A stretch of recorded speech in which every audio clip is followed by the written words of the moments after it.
আজকে joint family properties লিমিটেডের রাজশাহী টাওয়ারের যে আমাদের প্রজেক্ট, এই প্রজেক্টে আজকের রমজানকে কেন্দ্র করে আমরা সকল সদস্যকে ছোট পরিসরে হলেও আজকে সকলকে একসঙ্গে নিয়ে আমরা একসঙ্গে ইফতারি করব এবং আমাদের যে কাজের অগ্রগতি, আমাদের কাজটা কেমনভাবে হচ্ছে, আমরা সকল সদস্য জয়েন্ট ফ্যামিলি যেমন সকল মানে 91টি পরিবার, সকলকে নিয়েই আমাদের একটা পরিবার জয়েন্ট ফ্যামিলি।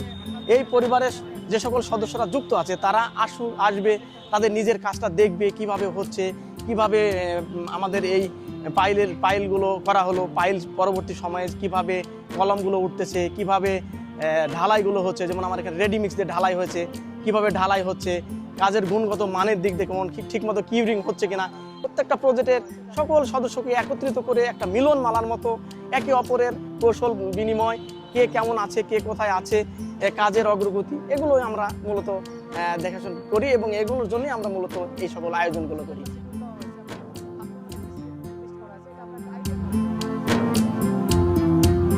আমরা চাইবো যে ঈদের আগে আমরা এই বেসমেন্টটা মানে এটার জন্য আমরা কমপ্লিট করতে পারি, ঢালাইটা, ম্যাটটা ঢালাই। সেজন্য আমরা একটু আপনাদের কাছে পরামর্শ নিব। ভুল ত্রুটির ঊর্ধ্বে না, আমরাও মানুষ, অনেক সময় সবকিছু মানে নিয়ম মাফিক বা যেভাবে প্ল্যান করছে সেভাবে করতেও পারি না।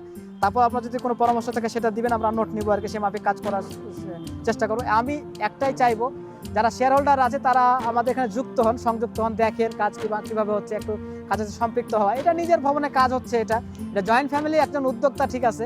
এখানে আপনার নিজেদেরই ভবন হচ্ছে আর কি, যে ভবনের ম্যাটটা ঠিক মতো হচ্ছে কিনা বলতে পারবেন বা মনে রাখতে পারবেন। কারণ একটা ডেভেলপার বিল্ডিংয়ে বা অনেক বিল্ডিংয়ে দেখা যায় টেরই পাই না আমরা, কখন কি করে, কোন মানে ম্যাটেরিয়ালস দেয়, কখন কোনটা ঢালাই হয়, আসলে এটা কিউরিং করছে কিনা। মানে একটা হয় কি, কিউরিংটা কেন বারবার বলি, ম্যাটেরিয়ালস আমরা খুব ভালো ম্যাটেরিয়ালস দিলাম কিন্তু কিউরিং করলাম না, তাহলে এটা কোনো কাজেই লাগবে না।